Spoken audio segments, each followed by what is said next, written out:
Hello and welcome to the Night Feed. I'm your host Charlotte, here to bring you some company during, let's face it, one of the toughest parts of being a new parent, the Night Feed. Tonight's unpaid sponsor is dried Weetabix. Is there anything, name one thing, that is more difficult to remove from a kitchen counter than dried Weetabix? My baby boy loves his Weetabix in the morning. And the other day I thought, I'll clean that in a minute. Biggest mistake. There was dried Weetabix on the high chair, on the kitchen table, and on the kitchen counter where I'd messily made it. And I kid you not, I was considering sandpaper.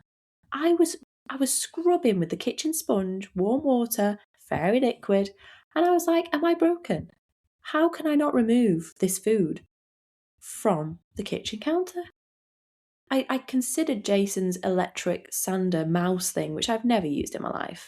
Honestly, there is nothing more difficult to remove once dried. So lesson from this one is, if you're going to feed your baby Weetabix, clean it immediately. I'm talking like while we're eating with the baby wipes. Wipe as we go when it comes to Weetabix. Wipe as we go. I'd just like to say, before I dive into the podcast, a huge thank you to my lovely listeners, Sophie and Jen, for the donations on Buy Me a Coffee. That really does mean so much, and we'll go straight back into powering up the podcast. So thank you very much for that. I may actually get a new mic. In fact, I'd like you guys to tell me in the comments if the sound quality isn't great. Because I want it to be crisp and clear. I know I have to speak in dulcet tones sometimes because, like today, I have the baby on me and I don't want to wake him. So I want to know that the sound quality is okay. So please comment if it's not, and I'll look at a new mic. I also wanted to tell you about something that I'm going to try this week. I came across this live auction site called Whatnot. You may have heard of it, but if not, it's like a cross between eBay and QVC, where sellers run live streams and they sell and they have a chat basically. And some of the sellers I've been watching have these lovely little communities where they like chat along as they're selling. So I was sorting through some baby clothes the other day and I thought, what about trying to sell a few clothes on Whatnot? I'm thinking like an evening show where you hop on with me and just ask me questions if you want, because I've been thinking about doing some kind of live chat with you guys so that I can kind of put a face to the podcast and, you know, have a bit of a back and forth. And I thought maybe try doing that as well as seeing if anybody wants to buy any of these, well, actually lovely baby clothes I've got upstairs. Some of them have got the labels on, they're brand new, in all different sizes, boys and girls. And I thought maybe I could try and build up a little community over there where there's no pressure to buy anything if you don't want to. I can just kind of show you the clothes and we can have like a mum chat maybe, like a bit of back and forth. I think the shipping is only in the UK at the, well, I don't know. I need to work it out. But if you're any of my lovely listeners in other countries, if you want to jump on anyway and come and have a bit of a chat and a little bit more of a back and forth than just the podcast, then I'd love for you to join. I saw on there when I was getting used to the platform last night that if you follow my link, which I'll include, you get £15 credit, I think, for your first couple of purchases. So you could actually get stuff for free on there. And if you're interested in selling, there's a scheme where the first £150 you sell, they match it. And I thought for all of us mums, if you're on maternity leave and you want to make a little bit extra, why not give it a try? There are other mums on there selling baby clothes. And it seems like a really nice app. Like when I've been watching the live shows, everyone's really supportive. There's no nastiness. There's no toxicity like on some social media platforms. So if you wanted to give it a try, it's maybe worth it. I'm thinking I will do the first show tomorrow evening, which is Thursday the 26th of February at 8:30 UK time. Now, I usually have the baby on me at this time, so the logistics of this show will be interesting. But feel free to come on, even if you're not planning to buy anything. I'd love to have a bit more of a back and forth with you and have a bit of a chat. My username on there is the Nightly Podcast. But again, I'll include the link in the show notes and the time that I'll be hopping on. And yeah, I'll bring along some baby clothes, see if you like any of them, and we'll have maybe a little bit of a mum chat too. Okay, I have had one of those really like snappy weeks so far this week. And what I mean by that is like, do you know when the small things in life just get to you a bit and you can't control the aggravation? I don't know if it's a mixture of the prolactin in my breast milk, which I know can make you quite fearsome and aggravated, and the lack of sleep. Obviously, that isn't helping. But I really hate being like this. And I think it's really important to talk about it with new mums because there's a lot online about gentle parenting and how we should never snap and we should all be so calm and collected. And I think it's misguided because when you do have a minute, like we all do as humans, we snap. Everyone's going to snap. And as a mother, when you are looking after your baby, looking after the house, cooking the tea, you put the baby down, you clean, it's like never ending. And then in the night, you're on call all night. And I think your nervous system can be quite on call and on the go and constantly in kind of fight mode. Not fight mode necessarily, but being needed mode. It can make you snappy. And it's quite funny really because yesterday in the morning, I mean, when you're a mum and you've got a baby that needs feeding on your boob, you've got a 3-year-old that doesn't want to get dressed in a uniform, and your 5-year-old is asking for a certain kind of breakfast cereal that we haven't got in the cupboard, your emotions are going to get a bit tangled up. And that's with Jason being around and helping as well. You know, I know there are some of you out there that do all that without your partner being there. It can make you snappy. And I snapped a bit. I was like, come on, we just need to get our shoes on. And I shouted a bit, and I hate that. And when we got to school, my eldest was like, you were shouting today, Mummy. And I said, I know. And I explained it. I said, I didn't get much sleep last night and Mummy hates shouting, but sometimes you have to listen, and sometimes adults do get angry. And then that evening, my 5-year-old had a meltdown, slammed the doors, got really angry. And then she came to me for a big hug and she said, I'm really sorry that I did that and I was snappy and angry. And I said, well, that's exactly what Mummy was like this morning. And it was a great chat because she could see how I reacted earlier and I could see how she was reacting. And she kind of took from that it's human. It's completely normal to lose your shit sometimes, you know? And I think she reflected on her own behaviour and saw that my behaviour was not being mean. My behaviour was just natural human reaction in that moment. And it made me think about this a little bit because I was listening to Catherine Ryan's podcast, which is called Telling Everybody Everything. And I love that podcast. I find her really frank, really just like says what she thinks. And I kind of find it quite refreshing in this day and age that she just says it as it is and isn't scared to upset or annoy people. But she was talking about something the other day which I didn't quite, it didn't sit too well with me. Basically, her and her husband were on talking about how they never shout at the kids. We never raise our voices. We never shout. We're very much gentle parents. And I thought that might make a lot of mums listening to that feel really bad. And I'm not saying we all shout. I'm not saying it's okay to just lose your shit all the time. What I'm saying is when you're a mum and you're doing it all, it can get to you. And I think you can snap. And the difference here is with Catherine Ryan's situation is her husband, I get the impression, is like full-time dad at home and they have a babysitter. And I think when you're in that situation where you're getting a lot of help, you know, babysitters, maybe she has a cleaner. I think she does have a cleaner because she talks about that. It's different to your partner, for example, working 9 to 5 throughout the week and you carrying the load of the kids or the baby, even if you've just got a baby, that's still a lot, and the washing and the whole house. And knowing that mess some days can just be like almost like an attack on you, and you can find it quite triggering. And I think when Catherine Ryan maybe takes that out of the equation, she's in a different situation right now and is able to, with her 3 kids, 5 and under, be more regulated in those situations, because maybe a house is clean, maybe a partner's cooking the tea.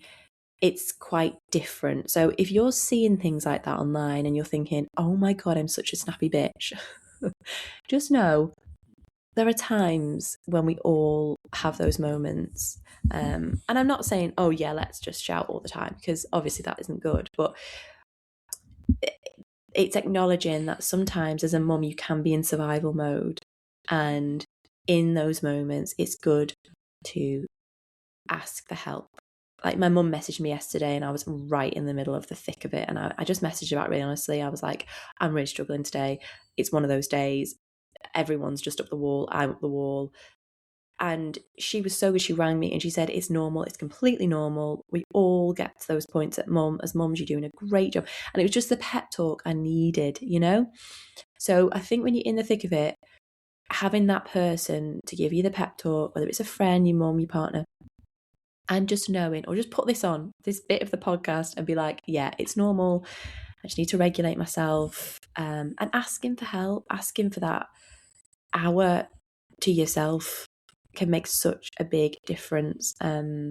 Because like I say, I come back to the social media portrait we're all seeing. There was a video the other day of a mum on a stepladder painting, and the caption was something like, when you forget you've got a toddler, and she's painting the wall, and her, what looks like maybe a 3-year-old, walks towards the pot of paint, dips a hand in, and the mum's reaction was just so calm and collected, like, oh, well, which, great if that was the genuine reaction, which is good. We all need to have that kind of calmness to us. But let's remember that the camera was propped up. She was ready to film. She was painting and she knew her toddler was around. She probably knew potentially that was going to happen.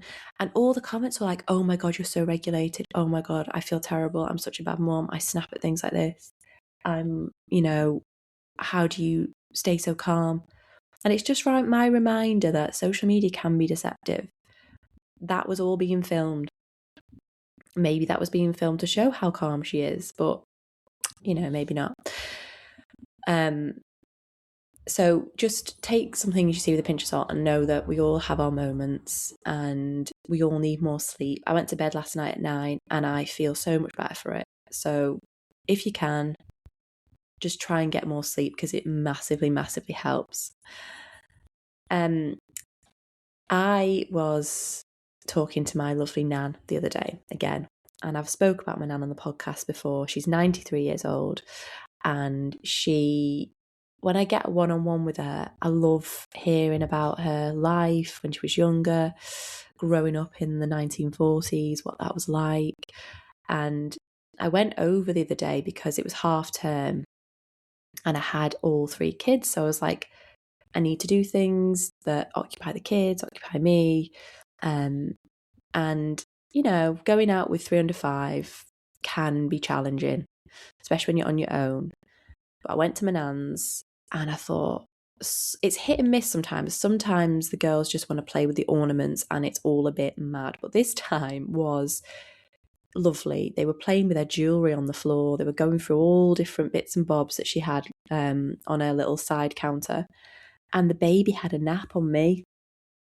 And they were occupied. And it meant me and my nan got about, 45 minutes of like solid, lovely chat, which was lovely for her because she's on her own, and lovely for me. We both had a cup of tea, and I always just like to hear about what it was like when she was younger, because it's so alien to how we are now, isn't it? When you think about how life was back in the 1940s for mothers. Her mum had 8, and I think her mum was 19 when she had her oldest, who was my nan. And this was like during the war. I know I've spoken about this before, but like a partner went away to France. She was I think her mum was about 25 when the war broke out, because my nan was about 7 or 6. And my nan's mum was deaf. And I know I've spoken about this before, but if you haven't heard, you might find it interesting. So my nan had to stay at home. Now, where my nan lived was a part of Liverpool that was heavily, heavily bombed. It was near the docks. And there's a place called Bootle.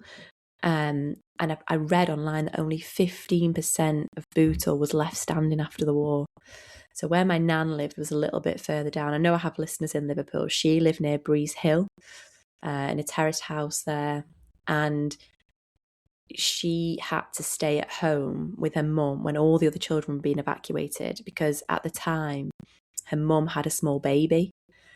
So her brothers, who were 5 and I think 6 at the time, were evacuated and sent to Wales, with luckily a lovely family who really looked after them, but they were separated, so they were with different families. And my nan, who was 7 at the time, stayed at home so that she could hear the air raid and let her mum know to get the baby and go to the air raid shelters. And I said, would that happen, through the evenings, through the nights, when and she said anytime that air raid could go off, she had to be able to wake her mum, make sure they got the baby, go into the shelter. And she said sometimes you would not know if you'd have a house to come back to. You could hear the bombs dropping, and oh my gosh, you're like, you can't fathom it. A rough night for me at the moment is the baby waking 3 times in a lovely warm bed. It's like, oh my, wow, like, how did they even cope? And they got through. And she said, and we'd all be fine. We'd all be in the air raid shelters, and we'd all be looking after each other. And I'm like, oh my God, like, it's just so alien to us. And what her mother must have been going through, being deaf, having a 7-year-old, which, let's remember, 7-year-olds are still pretty much babies in my eyes, having 2 sons evacuated in Wales somewhere, being in an area of Liverpool that was on complete high alert, and having a newborn, and your partner being in France somewhere, not knowing if they're going to come home. And I just think what our great grandparents, it would be, wouldn't it? Our great grandparents, what they went through looking after kids during those times where it was a world war. So wherever you were in the world, wherever they were in the world, unless you were in a country where you weren't affected by the war, what they must have gone through. It's just mind-boggling. And yeah, it just, hearing those stories and those things, it just makes you think. I'm not saying we don't have our own challenges nowadays, but life is so different. And I might get her on the podcast one day, because she's such an interesting lady to talk to, and what she went through. It's like, it's just mind-boggling. But yeah, shall we jump after that? And should we segue over to the emails? So I've had 2 emails this week that I thought I'd share. I've had others, and I always do respond, and I'd love to read them all out. But I always respond, even if I don't necessarily read them out on the podcast. So please keep your emails coming to me, the nightfeedpodcast@gmail.com. Also, if you want to comment on Spotify, I know they have a comment section. If you want to ask me questions there, please feel free to. But the first email says, Insomnia. Hi, Charlotte. I wanted to write in about something that's been really getting to me at the moment. The insomnia that comes with having a baby. Sorry, 1 second. Baby boy is just stirring a little bit. Is he going to go back on the boob? Yeah, he's going to go back on the boob. We're good, guys. I'll start again. Hi, Charlotte. I wanted to write in about something that's been really getting to me lately. The insomnia that comes with having a baby. There is honestly nothing worse for me than when my baby wakes once in the night, I settle her back down, she goes straight off, and then sleeps peacefully for the rest of the night, and I lie there, wide awake. I'll be staring at the ceiling, checking the monitor, watching the clock tick closer to morning, knowing I should be sleeping, but absolutely unable to switch off. And of course, it's always on the nights she sleeps really well. It feels so unfair, like I've earned the rest, and my body just refuses to take it. Those nights leave me more exhausted than the ones where she wakes up multiple times. I don't even have a big question. I just needed to say it out loud because I truly can't stand nights like these. Can I just say, I relate. And I am sure there are other lovely mums listening to this going, oh my God, that is me. There are nights when and I agree, it's always the nights when the baby is conked out, fast asleep, and my two older ones are sleeping through, and I'm lay awake. And my mind does that thing where it's like, well, you're awake now. You're not going to get back to sleep. And it starts thinking about things from like 2019 that I can't even think, like that I wouldn't even think about in the day. And you're like, why is my head going there? Why am I concerning my new mum sleep with this question right now? It is horrible. Because insomnia when you've not got young children is horrible.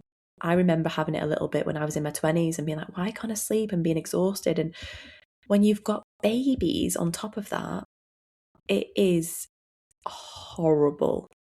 So I hear you, I feel you. My only advice is no coffee after 3, preferably 2, and try not to have a cup of tea overnight. That's what's helped with me. I was having coffee at about 3 p.m. some days. And then I'd have a cup of tea with Jason before we went to bed, and they were the nights I'd struggle. So if you have a coffee addiction, like I do, that I do have to monitor, obviously, while I'm breastfeeding, but if you drink a lot of coffee, if you have a lot of stimulants at night, maybe try easing off, drink a nice, you can get them sleep teas. I don't know if that would help. But yeah, some nights there's nothing you can do. And I think going on your phone isn't always a good idea because that wakes you up more. So these are the nights this podcast's here for. But I know you're probably not going to want to listen to anything. You just want to get to sleep, don't you? When you're ready to sleep, when the baby's asleep, you want to sleep. So all I can say is that I really relate to you, and I can imagine there is lots of listeners nodding along to this. I just hope that the following night you get a really good sleep, and so does the baby, because like my dad always says, your body catches up. You will catch up, hopefully. It's just when. But yeah, I'm sending you love because I know that feeling and it is not nice. Next email says, no time for me. Hi Charlotte, I'm 16 weeks in and I just needed to say this somewhere out loud. I adore my baby and I'm doing everything for him, but I'm starting to feel desperate for a little time alone. I think we had a really similar email the other day. And again, this is something we've been covering already in this podcast. Every nap is spent sleeping, pumping, or tackling the chaos in the house. I can't remember the last time I showered properly or ate a meal without rushing. 5 minutes of him playing independently feels like a military operation. Wash, pump parts, pee, grab a snack. Oh my God, I relate to this at the moment. My partner would absolutely support me having time to myself, but I can't seem to ask. When he takes the baby, I feel guilty if I'm not using time to clean, and I don't feel ready to leave him with anyone else yet. I love this stage, and I know I'll miss the cuddles one day. I just also miss me. I really relate to that bit where you talk about the baby playing. My son will go for 5 to 10 minutes and he will cry if I'm not there. I put him in his jumperoo bouncer thing. I get maybe 5 minutes, maybe 10 sometimes. I will run like a mad woman and I'll make sure I get the laundry in, I'll get the dishwasher loaded. And then you pick them up when they need you and you're exhausted because you've just been running around. And yeah, it's the paradox of new motherhood where it's the most wonderful thing, but also the most demanding thing. It links into that survival mode I was talking about earlier. It's funny, this email you should write in, because I was watching this video yesterday and it was this old man. I say old man, he was probably in his late 60s, 70s. And he was talking about how his wife went from being really happy and cooking lovely meals and singing while she cooked when they had the first baby to being really, really snappy and low in mood and down with the second. And he said, like, she'd really snap at our 4-year-old if she spilled something on the floor. She would go into a dark place. She'd go to a room and just cry. And the man said it, he'd say like, oh, just relax, it's okay. And he thought that was the right answer, to tell her to relax and just work more, because he thought that was the best thing to do for the family. And he said, I saw her slip away, the happy person she was, into this like really, really down, low person that would snap at the children. And he said, even now in their 30s, the kids are a bit distant with her. And he said, I realise now that she was in survival mode. She was holding the weight of the house, us, the kids, and being a mum, carrying the mental load. And I think he said to him, it was like, oh, she's at home with the kids, she's okay. I'm the one that's working, going out. But he got older and realised this was her in survival mode, and how actually she just needed help. She didn't need me saying, oh, just relax, it's fine, you've got the kids, don't worry. And I was listening to this. Annoyingly, it was an ad for this app called Liven, where you fill out this survey and hear about your nervous system. So that was a bit like, very good ad in a way, because it really speaks to a lot of mums, I think. But it's very, very common for mums to go into survival mode when you're not getting a break, when you're not getting a minute. And it's very, very common, this whole not asking for help, not asking for your partner for an hour. Because I think sometimes we can just be like, oh, I'll just do it, I'll just clean. And the guy on this ad was like, she would clean the house. I would take the kids out for the day on Saturday, for example, and she'd clean, hands shaking, trying to get the house ready just for it to be to be all messed up again. And it's a very difficult thing, because this is coming from someone who absolutely loves this stage of her life. I've never felt happier, but there are times when I've never felt so depleted. And it's so important to recognise that. And her husband saying, oh, just relax, is like the antithesis of what she needs in that moment. Where's the, look, love, I'll do the washing tonight, I'll cook, let's get your mum over on Saturday, she'll have the kids, you and I go out for a meal, let's go and be ourselves again. That's the kind of thing you need. Like, my mum was like, you and Jason aren't getting a break. Your break is you cleaning, or him working, or it's so constant. And I think it's really important that we recognise that, and that self-preservation and looking after ourselves is so important for our kids. Because like I said in the past, when I've had a bath or I've been out with my friend, I come back and I'm so ready to be mum again and so happy to be mum again. But when you're 24/7, it's no wonder you're going to feel depleted and miss the old person that you used to be. So my advice is ask for the help. Like, my mum messaged me this morning saying, is it all right if I come over this afternoon? I'm like, yes, it is. I'm like, come whenever you want. And I'm so fortunate that I have that. But if you have anyone around you, ask, can your partner take a day off work? If your partner can take a day off work for a you day, for you to have a time. Because I know our partners are working hard, but work is a very different kind of hard. Work is going to the toilet by yourself and letting your nervous system regulate itself. When you're at home, yes, it's lovely. And I'm having a coffee now, recording a podcast with a sleeping baby, which is heaven to me. But I know when the baby wakes and my 3-year-old comes home from nursery, it's going to be all systems go again. And our nervous systems are on edge. The cortisol peaks. I've got a 3-year-old that can climb the countertops and potentially put the kettle on. And I've got a baby that won't be put down at times. And it's like full on. So I know what you're feeling. And I think, try and get that help. Try and book something in for yourself, even if it's to go and get your hair done, to go out with a friend for drinks, even if you just go for lunch with your mum, and get your partner sounds like he wants to help. And I think sometimes we can be our own worst enemy when we don't ask for the help, or if we do ask for the help, we go and clean, and I'm starting to realise with this cleaning malarkey that it just gets messy again anyway. So yeah, I hope that helps. Try and get you time. Try and get some serious you time. You're 16 weeks in, which is very fresh. And I know you probably, if you're breastfeeding, you can't really leave the baby for that long yet. But you can get an hour in here and there, even if it's to go and walk. Just walk with your nice music. that's my best advice is get alone time quickly. And if you do start to feel low, get some support. There's a lot of support for new mums out there.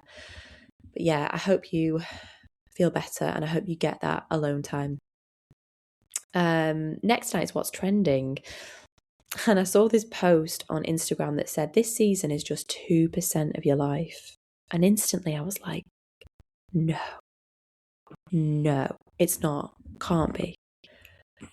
And it puts things into perspective in a way, but I don't believe it is just 2% of your life. Like for me, I've been pregnant or breastfeeding since 2020 every year. And I love that, but I'm also like getting to the point now where I'm a little bit depleted in terms of my body. You know, it's breastfeeding and it's looking after toddlers and, well, a 5-year-old and a 3-year-old.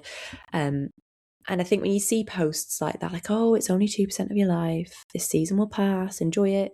And I know I post things like that on my TikTok and my Instagram sometimes from the baby's perspective, like, oh, mummy, cling on to these times because they'll soon be gone. And it is true on one hand. Like, I know when I'm 50, I'll be like, oh, I just want to go back there. But right now, in the moment, posts like that can make us feel a bit like, oh, I feel so bad for just needing my bed tonight. And I see a lot of these posts trending at the moment about how when we're old and grey, we'll look back and this time was just like a snapshot of our life. And I don't believe it's 2% because I think this season is till they get to about 5, then it starts to get a bit more like, okay, like my 5-year-old is way more independent than she was last year. It's amazing the difference when they start reception. If you're a mum to a newborn and you've not yet experienced the toddler years and those years, it's amazing when they start school, the independence they get and how they can really proactively help you. You know, she'll tidy up, she'll help do her own breakfast, she wants to help, and it's all about encouraging that. But it's not 2% unless I'm living till I'm like 150, 200, which would be great. Well, would it? I don't know. But yeah, what I'm saying is these posts that make us feel like we should be enjoying every single second of the season, take with a pinch of salt. Because I think our generation are very good at living in the moment. I know Jason and I will turn to each other at bath time, even when it's really hard, and he'll say to me, we'll miss this one day. And I'm like, I know, and it grounds me back down. And I'm like, yeah, let's not worry about the absolute river that's on our bathroom floor right now. Let's just enjoy it. And you kind of smile through. But it's okay to find it difficult as well. So don't be guilt-tripped by social media is what I'm saying. And I think this podcast episode has been quite a raw dive into how sometimes we're all in survival mode and we've got to be kind to ourselves, and we've got to know that, you know how much I hate social media for new mums, and we've got to be aware of that and not beat ourselves up in the moment. I had Weetabix seared onto my countertops the other day. I had broccoli under my toes. I had a dishwasher that hadn't been put on the night before because we forgot. I had a baby needed to be breastfed and a toddler that just didn't want to go to school when we needed to leave the house at 1:45, and it was like 22. I don't know. Just know what you see online is very deceptive, and it's just my weekly reminder to you that whatever you're going through, you're not alone, and it's the most wonderful yet trying season at times. So just be kind to yourself is my reminder there.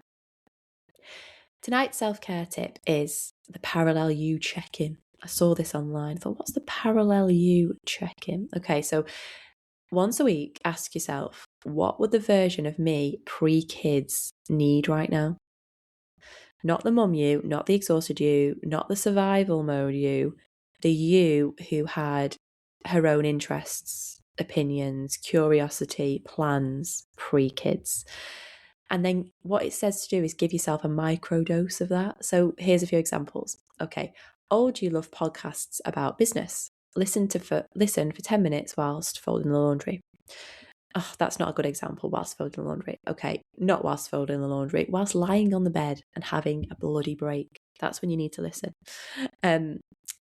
Old you loved reading, so read a few Kindle pages during a feed. Old you loved hot showers, make tonight's an intentional one. Old you loved writing. Open your notes app and write 3 messy lines, or get yourself a journal and just write whatever comes to your mind. If you used to love writing, give yourself a challenge to write a kid's book. I don't know, the way people can self-publish nowadays is amazing. Just basically nurturing the old you and bringing her back a bit, because when you're in the thick of it, who has time for hobbies and things? But I think we should find those and relive those and bring that enjoyment back again. Finally, to finish on a quote I wrote: "There'll be days, Mama, when we just do nothing. The TV will stay on, the dishes will stay in the sink, we'll stay in our PJs. You'll think you've dropped the ball. How could I be so lazy? You'll say to yourself as you hold me. You'll think of all the things you need to do. You'll see the other kids at the beach or go into the new play centre that's just opened, and the guilt you'll feel will consume you. But know this, the days we stay still are some of my favourite. I'm content, warm and home in your arms. You're doing wonderfully, Mama. We all need slow days." And that ties right into the survival modeness of this podcast. So if you're in survival mode right now, lean into the slow, lean into the contact naps, lean into the fact that if your house is messy and you clean it, it'll be messy again tomorrow. Be kind to yourselves. And if you want to jump onto my Whatnot live tomorrow at 8:30 p.m, I'll put all the details in the show notes. I'd love to chat to you, even if you're not coming on to buy anything, even if you just want to grab a cuppa and let's have a bit of a chat, mum to mum. I'd love to meet more of you. I'd love to chat to more of you, and hopefully it can become something where we can have a bit more of a back and forth rather than, just me doing the podcast. I'd love to build a bit of a community with you guys. Also, keep your emails coming in, the nightviewpodcast@gmail.com. And thanks again to those supporters on Buy Me Coffee. If you would like to donate anything to the cause of the podcast, you'd be more than welcome to. And I'd greatly appreciate anything. I'll leave my Buy Me a Coffee link in the show notes as well. But I wish you all a restful, peaceful night ahead. Good night.